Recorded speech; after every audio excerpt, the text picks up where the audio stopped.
Hey, everybody. Welcome to Sama, Seattle Sacred Music and Art. I'm Derek Mazzoni. Great to have you here. It's a special edition of Sama where we're going to be speaking to somebody who plays an important role in making sure that global music, global sacred music, all types of music within this space has an opportunity to be heard and seen. I'm talking about Chris Eckman, co-founder of Glitterbeat Records. My opinion, probably the most important global music label putting stuff out today. It's not my only opinion only. Womex, which is a pretty amazing festival curation system organization, also agrees. Glitterbeat's won best label of the year multiple times. I've known Chris for years. We're in Seattle, obviously, and Chris was here in Seattle till 2002 when he moved to Slovenia. He was part of the Walkman, a great label here on Sub Pop.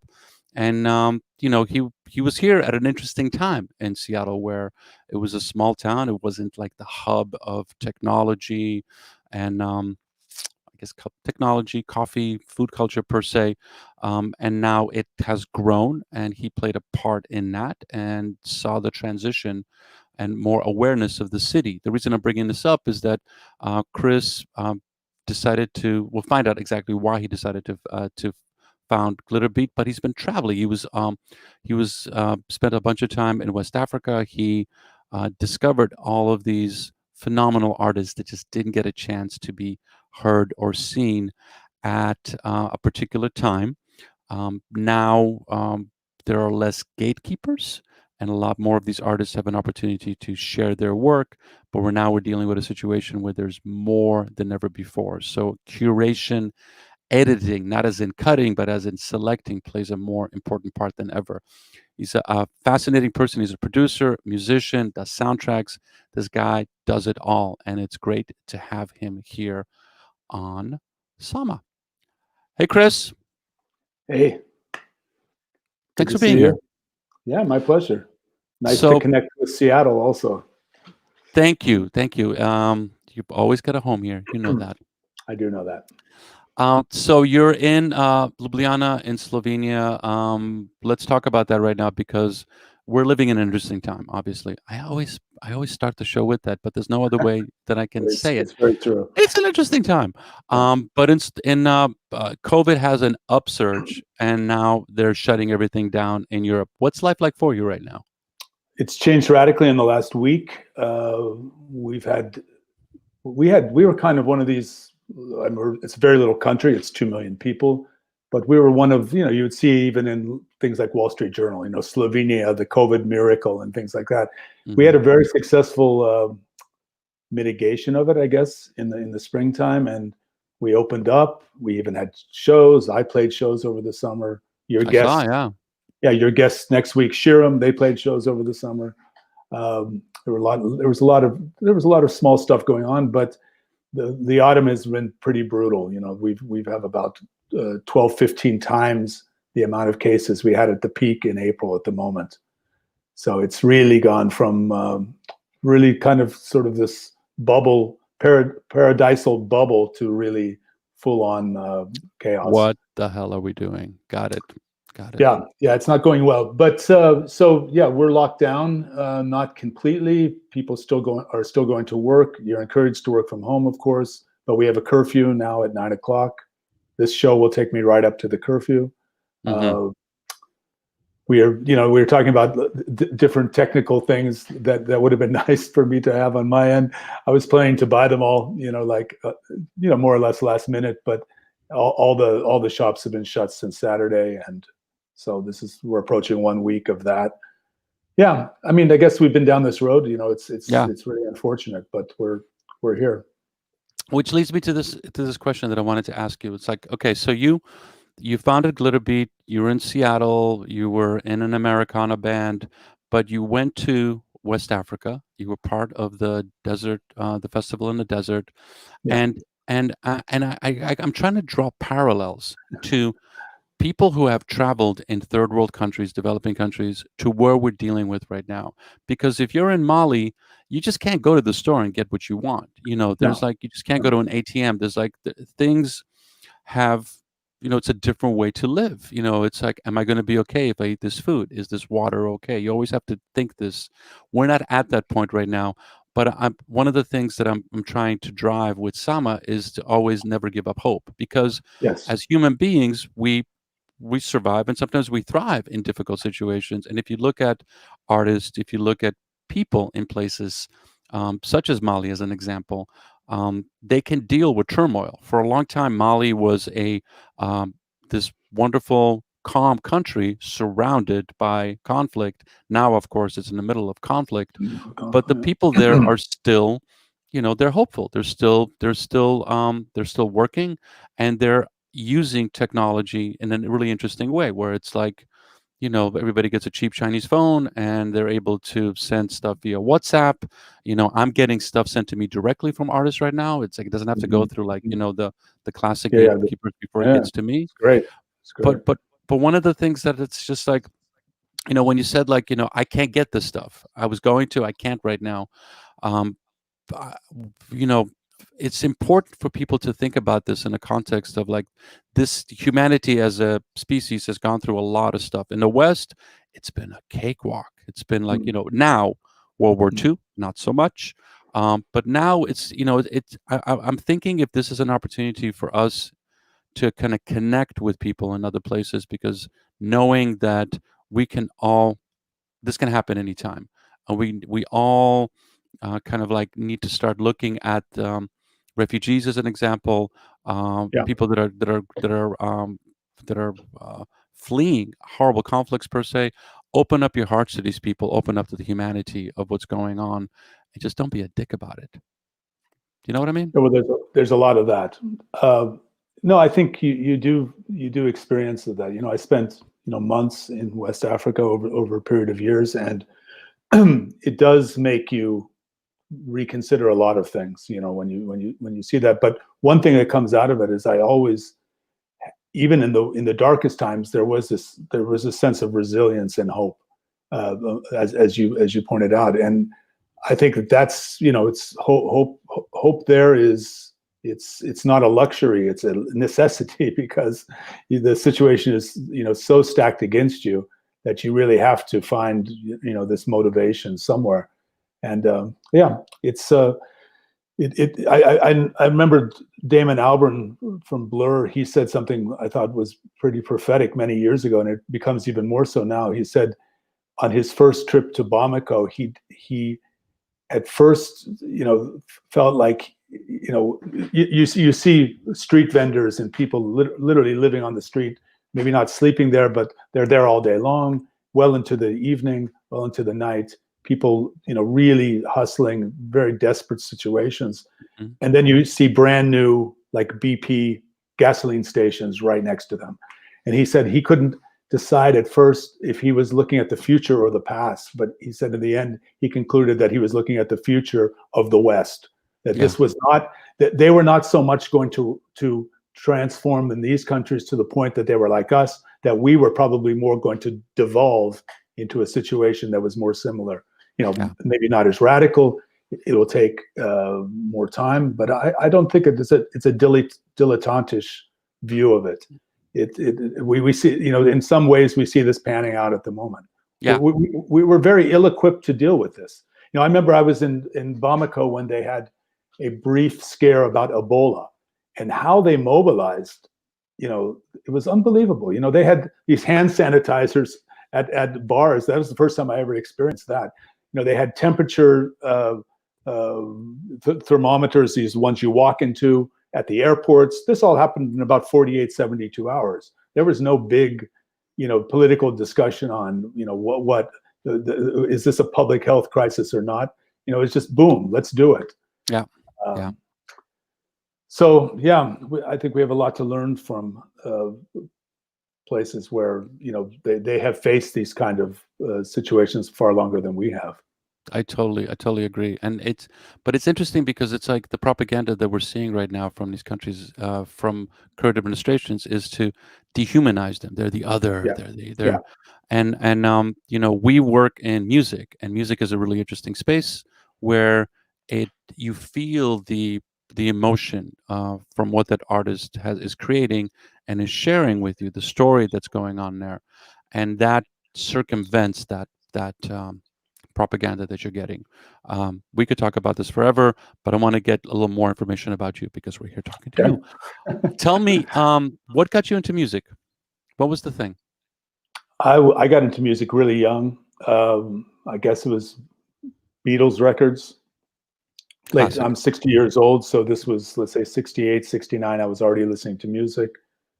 We had my parents weren't that musical. We didn't have a lot of records in the house, but we lived across the street. I have two younger brothers who also were musicians. Both of them were in the Walkabouts at one period of time. Mm-hmm. And we had a neighbor, and there was a kid around our age, and his father, they had been living in the Bay Area, and his father had this amazing collection of like 60s psychedelic music and things like that, which we were listening to like when we were 8 and 9 years old. And his son is Mike Wilton, and Mike Wilton is the guitarist in Queensryche, the band from Belgium. Yes, So I know that kind band. of, yeah, it's kind of a very bizarre thing, but yeah, we learned about music from Mike Wilton, from Queensryche's father, basically. That is an amazing story. Oh my God, that is cool. And if everybody watching and listening, Queensryche was a legendary metal band, still is going strong. Based in started in Bellevue, Washington, not even Bellevue, right. Seattle. Yeah, that's Bellevue, where we Washington. lived also. We lived across the street. That's awesome. That's a great story. From Bellevue to Glitterbeat, my friend. You have a documentary. That's a journey. Yeah. So that's okay. So you listen to this music, and then you started forming a band, forming bands, I say, and then your band got pretty popular. You were a mainstay in Seattle. And when we were talking about the show, it was like, I wanted to focus on your work with Glitterbeat, but here we're in Seattle. It's like, wait. I want to hear more what's been going on. So tell your little story about your big story about Sub Pop Seattle. What was that like for you when, especially at that time, because it was like Seattle and music were literally the same word in the States for a bit, and still is now. Yeah, I mean, I think the most interesting thing about that Seattle period, or that Seattle scene, was, let's say, if you go back 2 or 3 years before Sub Pop, just the state of the scene was so derelict, not in terms of talent or in bands or comradeship, but a lot of the clubs had closed down. It was a pretty bleak situation, and I'm not the only one who's ever said this, but I think it is there's some truth in the narrative that it was a little bit like it was such a dead end that, in fact, people just concentrated on making the music they wanted to make. There wasn't this sense of like, well, I need let's go to LA. That all kind of came later, but at that point, it was very, very, I don't know if innocence to the right word. It was just very focused. People just weren't worrying about, are they going to care about us in New York? Because it just seems so far away and so improbable that I think this allowed this very insular scene to sort of seed itself in a really beautiful way. Of course, a lot of crazy stuff followed that. And a lot of things that had nothing to do with that followed that. And some of them very tragic. Yeah. But and during that little snapshot from, let's say, about 86 to 89 was really quite interesting. It was a beautiful. I have fond memories of it, and I think that it's. I sometimes wonder if I'm romanticizing it, and probably I am to some extent. But I do believe that there was a real unique thing about. I think it's comradeship. People helped each other out. It was not just competitive. Of course, there was competitiveness. You didn't really love it that your band opened the last 7 out-of-town shows. By these out-of-town bands coming. You're sort of you grumbled about this, but on the other hand, we used to. I mean, in the bleakest parts of the club scene, I remember renting like UCT Hall, Oddfellows Hall. Mm-hmm. We'd get together with bands, and we did it with Mudhoney once, improbable combinations. And, we saw it as like there was some common interest. Yep. And even more than that, it was just we were having fun. That's also quite important. Does that, everybody comes from a past, and everybody learns from that, unless they're insane. Did that play a role in how you started to travel, and did it play a role in the founding and what Glitterbeat is now doing and the artists that it is signing or promoting per se? Was there a connection to that? I mean, it's an interesting question. I think, it'd be pretty easy for me to say yes. And why? One thing I was thinking about before this interview today, just sort of thinking about Glitterbeat and what we're doing there. One of the things I really saw when I finally got myself to West Africa and saw the role that music played in a community, this sense that music is not over there. Music is, really embedded in everyday life. It's not just for rituals. It's not just for marriages. It's just everywhere. It's such an important, the way the griot culture works as a, let's say almost a reporting system, a newspaper, a journal, a podcast, if you will, musical podcast. It's just so integrated. And I think my taste of that from the Seattle music scene was pretty profound, and I think I carried that with me. It did feel like that. It didn't feel like this Malian griot culture, but it felt like music was very, very important. And not important because the outside world cared about it. It was important to us. It was important to each other. It was important to our friends. It was important to ourselves. And I don't know. I was always disappointed sometimes when I came to certain communities and saw that it wasn't like that. And then I even realized how even much more of a magical thing it was to have experienced that. Yeah. I totally agree. Anytime we've both been lucky enough to travel throughout the world, and I always find it, if there's an appreciation of a vibrant music scene, and I'm not positioning this like music in all form, like even in countries, in Islamic countries where there is music sometimes can be haram, but there is an appreciation for the voice, or even an appreciation for like little reed instruments that you can, like the classic Quran, like that. There's still work within it. There's an appreciation for this. Yes. I find those, that's where I get to meet people. That's where I'm someplace at a cafe, or even just like walking, and and the incredible openness to like sharing food, sharing time, sharing coffee with people. If there is that, there's just a kind of closeness that happens that transcends, color, creed, etc. So let's go. Let's move into this first band right now. I want to hear more about Glitterbeat, but I know that people want to see something from it. So what is it about this band from Moscow, Lucid Vox, that turned you on to them and made you feel like, hey, I want to work with this band? I think this was one of those bands I had the lucky break of seeing live, actually. Mm-hmm. I saw them. We have a showcase conference here in Ljubljana called Ment.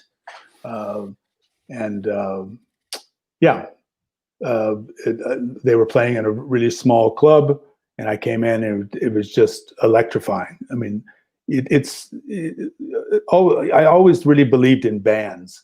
And that this is really a band, in the sense that in some ways, the Walkabouts were like that to a large extent. Like if you were to take them apart and put them in other contexts, especially when we started, it probably wouldn't float at all. But somehow when we got together, we filled in each other's blank spots, and kind of you were able to raise ourselves, both individually and collectively.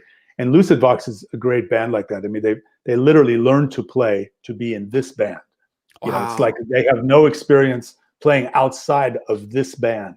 And it's such a beautiful thing to see, because it's so completely interlocked, and it's very democratic, but it's not democratic in this bland way where, nothing happens, or they've shaved off all the edges. It's quite the opposite.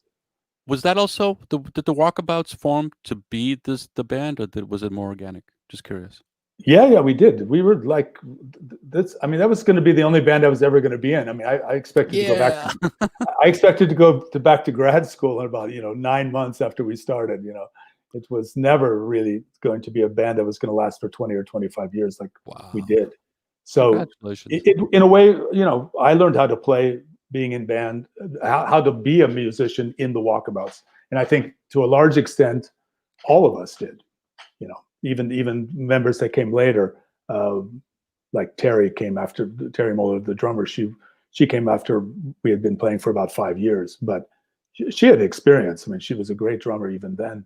But you know, we all kind of grew up in that band together. Perfect. Okay, so Lucid Vox out of Moscow, Glitterbeat artist. This is their newish video, Runaway, on Sama, Seattle Circuit Music and Art with Chris Eckman.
Lucid Vox out of Moscow. I'm here with Chris Eckman of Glitterbeat Records, co-founder of Glitterbeat Records, and who signed and is releasing that band. And we found out why that band is good to your ears and to your eyes, Chris.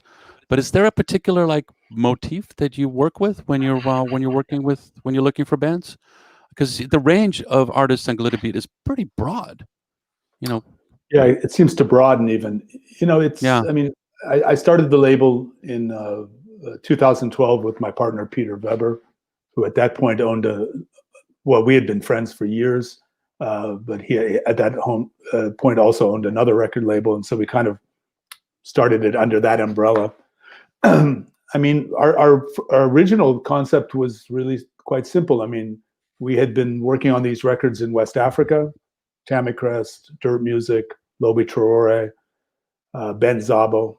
And we just felt like, in a way, that company, they were doing a great job. It was great that they decided to put those records out. But I don't know, somehow quite arrogantly or very naively, we thought we could do a better job. So we started this imprint. We started doing this imprint and expected it to be kind of a part-time thing, and it really expanded quite quickly.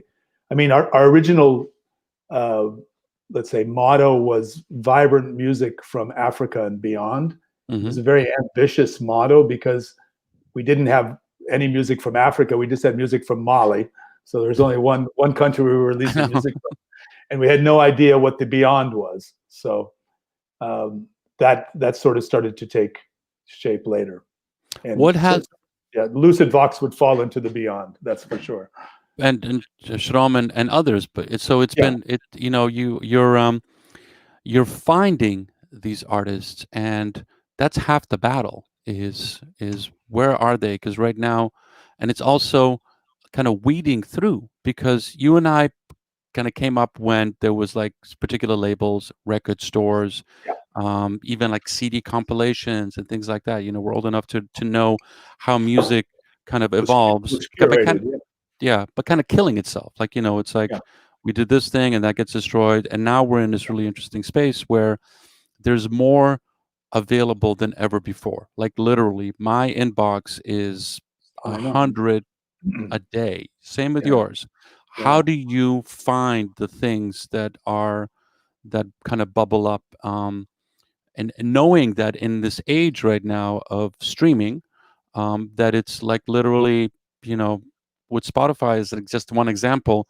If you like an artist, they'll make you a radio station for that artist, or the algorithm will, and then you just listen to that all day, and you never even get to know the artist that algorithm is programming. It's just you're in a mood. But Glitterbeat is a curatorial, editorial persona now. Like artists, listeners or viewers will go to Glitterbeat to find a particular thing. So that's kind of an interesting way of looking at it, and I'm still trying to wrap my brain around it. It's like, how do I play to an algorithm? How do you guys do that? How do you? Oh, we don't. We think of it very, very much on a emotional, visceral level. I think that's just the best way to describe it. More now, we've developed a team over the last 5 years. There's basically 4 of us working day to day, and then my partner Peter's involved too. In the end, him and I make the final decisions, what's on the label, but now we're really getting feedback from everybody. And it's about, does it make you go, wow? If it doesn't make you go, wow, there's barely a place in this, as you said, this insanely overcrowded ecosystem. I can't imagine, going to battle for something that in such a tough climate that doesn't make you go wow. If you're not saying wow, how are you going to convince anybody else to go wow? And sometimes we get it wrong, but I still said wow, or he still said wow, or Sylvie, who works there, or Ira, or Jacob, they said wow. It's not how it pans out in the end necessarily commercially that validates it. I think this is another thing. I mean, Peter said it once quite a while back, like he would much rather fail at a record he thought was great than succeed at a record he thought was, not so great. Yeah. It just feels kind of hollow. And maybe that's romantic. I don't know. I don't think it is, because, as you said, in this algorithm dictated world, musical world or ecosystem, it becomes much more difficult to differentiate, actually. And if you expect people really to invest, because still, we saw this during COVID, what was the whole thing about this explosion of Bandcamp? It's the idea that there you can actually inject money into the ecosystem directly. Yeah. In a more sizable amount than you can through listening on Spotify, even if you're a premium member.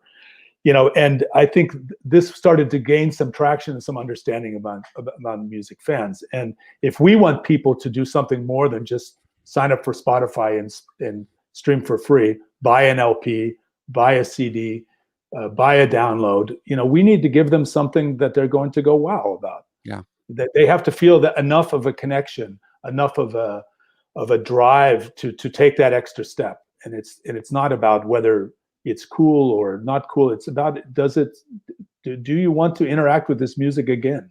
Yeah. It's something like that. So I don't know. I think it's not even a bad business model if I was dared to use those terms, because I barely consider myself a businessman, but to say it's a good business model to do stuff that's visceral and wow, that people really connect with emotionally. I find that now, literally in the age we're living in, more than ever, and especially, we started this conversation talking about the power of music, and the power of music to transcend, and for you to connect with whatever it is that you're trying to connect with, and in some ways, transcend the ego.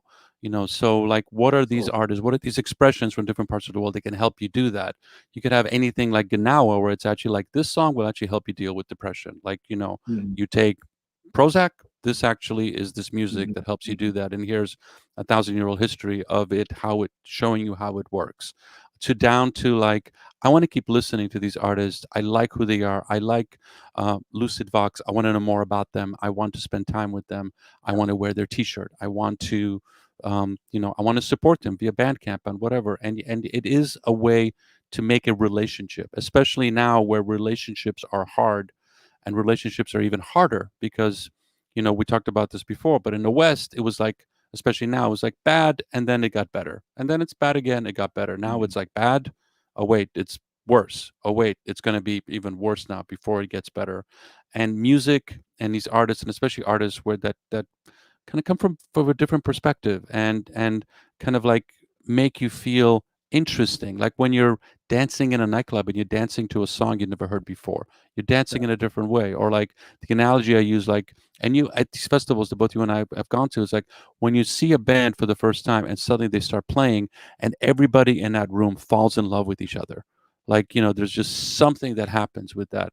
Yeah. That's power. That's power. And that lingers. It's not like, like, blah, I saw something and I forgot about it, like, at Blockbuster Epic. That sticks with you for a long time. And that, I think it's, I agree. And I think it's, this kind of diversity of experience that is available in music, if it gets heard, if let's say these more hidden musics get heard, it's amazing. Like, it's, I mean, I have nothing against 4/4, programmed electronic music. There's stuff in that realm that I actually deeply love. But on the other hand, if you find yourself in that club that you're talking about, dancing to a rhythm that you've actually never heard before, and possibly even using some instruments that you've never heard before, I mean, that's a really profound experience.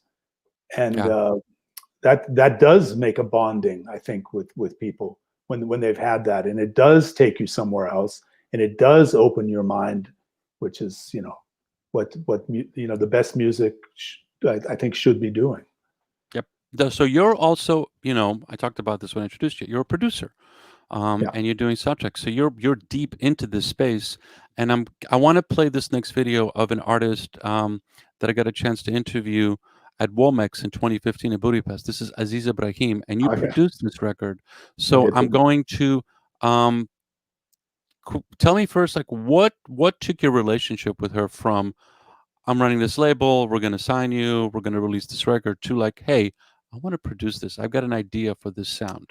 It actually came together. I mean, when she approached the label, it was through a conduit, a guy that she had released one record with him, and he was sort of feeling like he couldn't, like she was such a great artist that, he was running a very small label himself, kind of a bedroom thing, really a visionary guy. He did a lot of released the first Bombino record, the by the Campfire record. Cedric really made a big contribution to, let's say, desert music from Africa. But with Aziza, he felt that she needed something else, and he knew that I had worked with Tamikrest as a producer, and he said, I have a proposal. Here's this artist. I knew her. I had her EP already. He said, would you guys be willing to take her on a label? And Chris, would you be willing to produce her? I've already talked to her about it, and then I met her and we talked. And that's how it developed. So it kind of all came as part of a package deal from the beginning. Perfect. Okay, let's see. This is Aziza Brahim for Western Sahara, and this is Lud.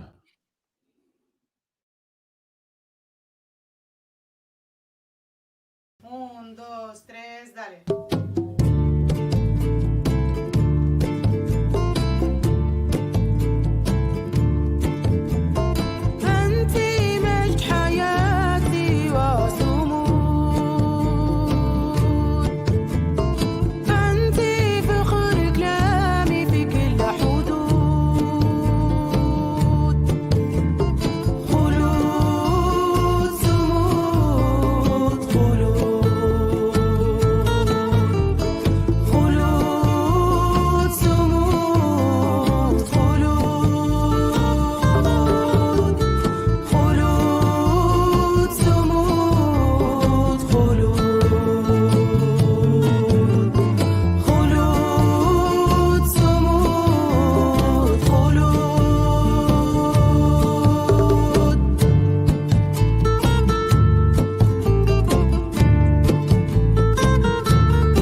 That is beautiful.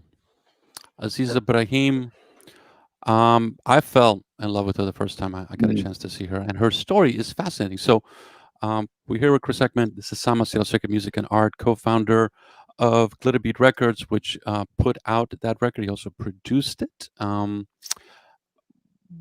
What the thing that really moves me with this with artists such as Aziza is that she comes from a part of the world that's not even like a country, that's Mm. been going through a constant civil war for years, that is just kind of forgotten. And so, I'm not going to get political about this, but musicians and music like this, she can tell this story about her people and her struggle and her culture in a way that news or just isn't going to hit people on an emotional level.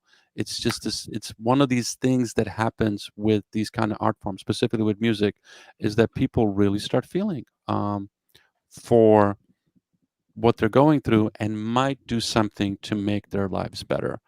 And the reason I'm bringing this up is, like, obviously we're going through a difficult time, different levels. You and I are here right now. We have electricity.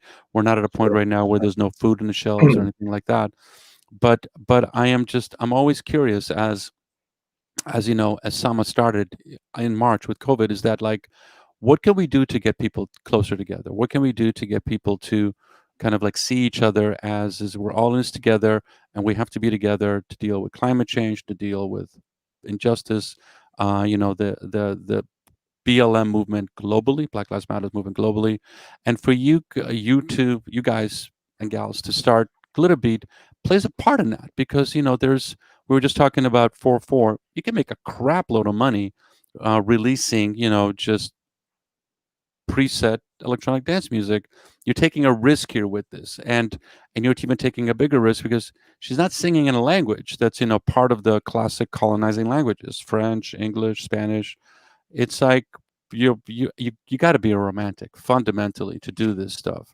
So I'd love for you to speak about that a little bit. Like, when you have these kind of conversations, I have these conversations with my wife too. It's just like, okay, so children, school, we're gonna be okay with this, and it's like, Yeah. yes, we will. But in the back of your head, it's like, what is that thing that keeps you like, okay, and you guys you're successful, but it's not like success. It's No, it's no. it's an interesting thing.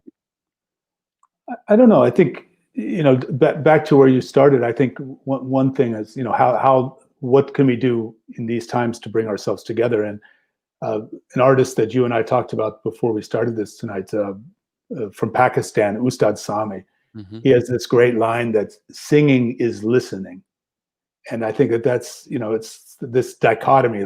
Like we always perceive as the performer as someone who's doing something and we're listening, but actually musicians are listening to each other and are listening even to the space that they're in.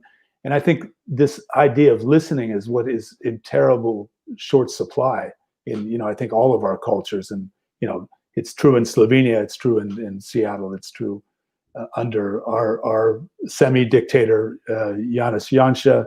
It's true under your or I'm American also, so the semi-dictator. No, we need to, and I'm sure it's true in Pakistan where they have a semi-dictator. Yeah.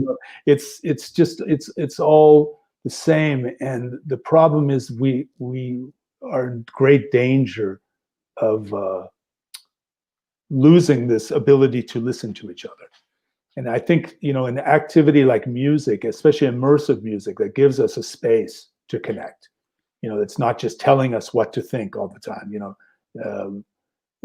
Music built around drones, and built around repetition, and built around spiritual grace and generosity, as so much of the music in the world is. Opening space for that kind of music, I think, allows us to connect. It gives us more connection, not just with people from other cultures, but giving us a space to work out some of this contemplation and reflection and things like that. And I, with Ian Brennan, who you had on your show, I knew that he had other recordings of Ustad Sami besides the ones we put out on the first record. Mm-hmm. And when I was in lockdown in March, I don't know, I just had this idea. I just said, we should release something again? And he said, well, yeah, you know, in a couple of years. I said, no, this year, like now, you know, like I you know, because I knew that there were longer tracks on the second, the rest of the stuff. We sort of picked some of the shorter ones, or he did, for the first release. And I had seen Ustad Sami play live, and it was extremely immersive. You know, I think he played in 1 hour, he played 2 songs, 2 compositions.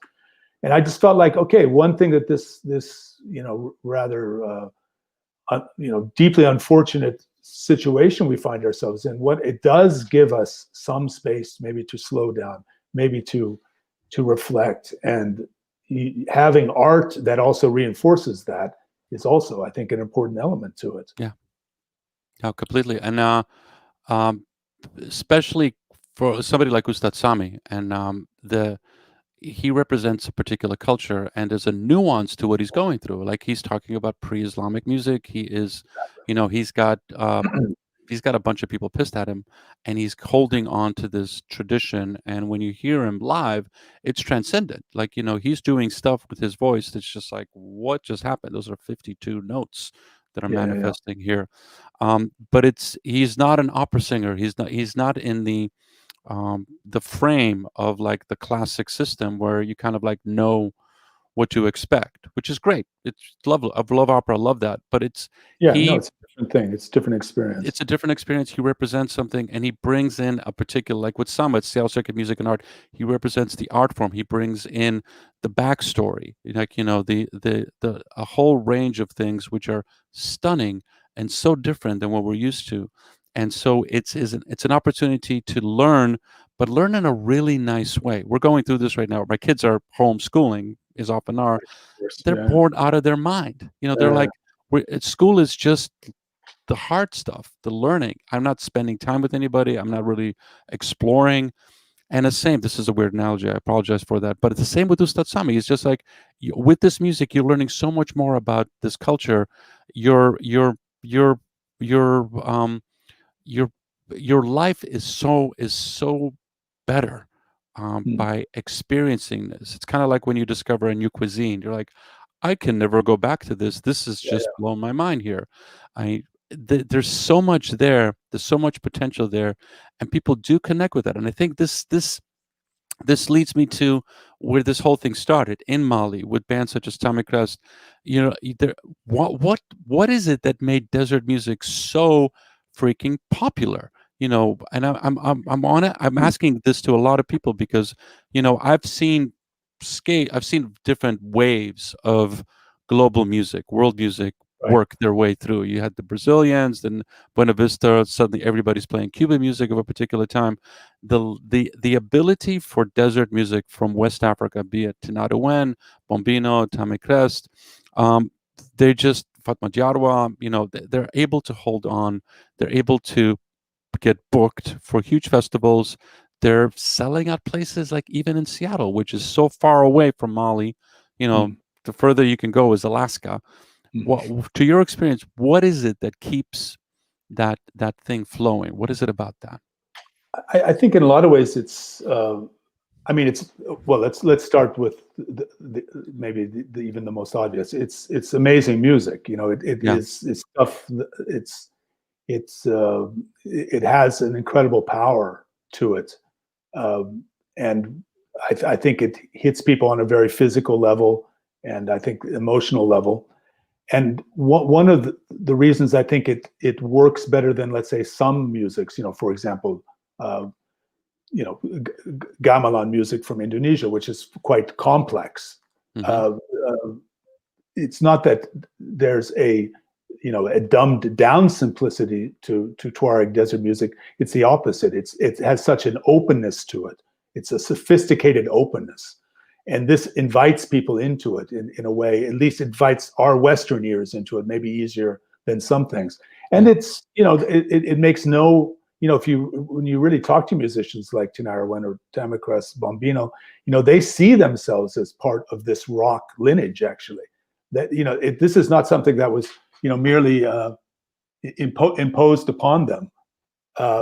It's something that they actually connect with, you know, the idea that, you know, they listen to rock music, Santana, Dire Straits, This is not something that somebody handed them some cassettes and said, listen to this and see what you can do. Some alchemist dreamed this up. This is something that developed over a 40-year period in the desert and became very strong movement and very real and very rooted there. And, I think we connect to it also on that level because we see it as something that's vaguely familiar, but also very different than what we're used to. Okay, so there's a connection based on yeah, I could see it. Like, the people you see shows, especially here, like you throw a rock in Seattle, as you know, you're going to hit a guitar player. It's going to happen. And they're all coming out to these shows, and they're all just like watching the chord changes, and it's an interesting way to I'm just ecstatic, where it's like, wow, you're here, you're really in this, because sometimes it could be very, a silo perspective. Everybody's playing the same stuff, and to have these kind of experiences, to be able to share these artists is phenomenal. I want to play Tamikrest. Tell me about this band and what drew you to it and your history with them. Well, I think we wouldn't probably be having this conversation at the moment if it wasn't for Tamikrest, because they were the band that kind of separated us from being this, which I would have been content with, and Peter also, kind of a hobby label. We're going to start an imprint. We're going to release a couple records a year. It would have been also very fun, I think, in a lot of ways. But we had some amazing experiences and continued to do it because we did it the way we did it. But Tamikrest record, I think, was the third record that we released at Glitterbeat. Tamikrest Chatma, which was their third album. I had produced the first two, and then also this one, the third one, and it just took off. Inexplicably. I mean, the quality of it was high. I mean, they're a great band. They were developing all the time. They had the songs, they had the playing, they had the magic, and the world was, this niche, especially the so-called world music, global music niche, was really ready for it, and it sold phenomenally, and it really gave us a foothold to keep doing it. And it's been wonderful for them also. I mean, they took a hard hit this year with COVID. They had over 50 shows in Europe canceled. Deep breath. Hopefully they'll be back late next year. It's been very tough for them. I mean, all the political crises in Mali since 2010 have hit them hard. It's hit the desert hard. But the music has a deep beauty, and I feel very grateful to have met them. Perfect. Okay, Tamikrest on Sama, Czech Republic and Art.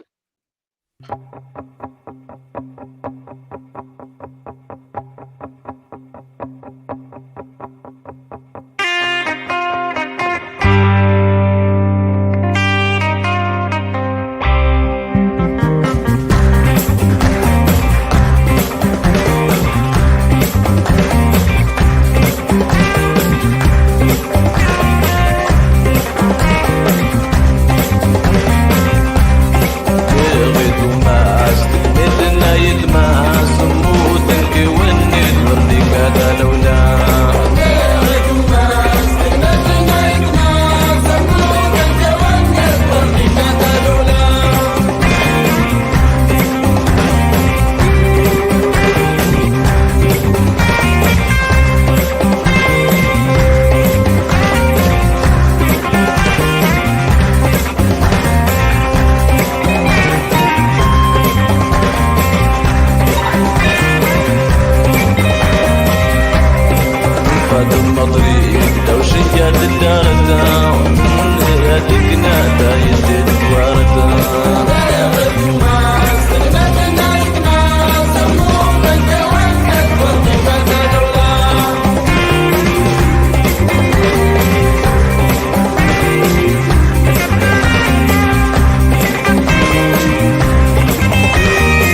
That looks awesome. I want to be there.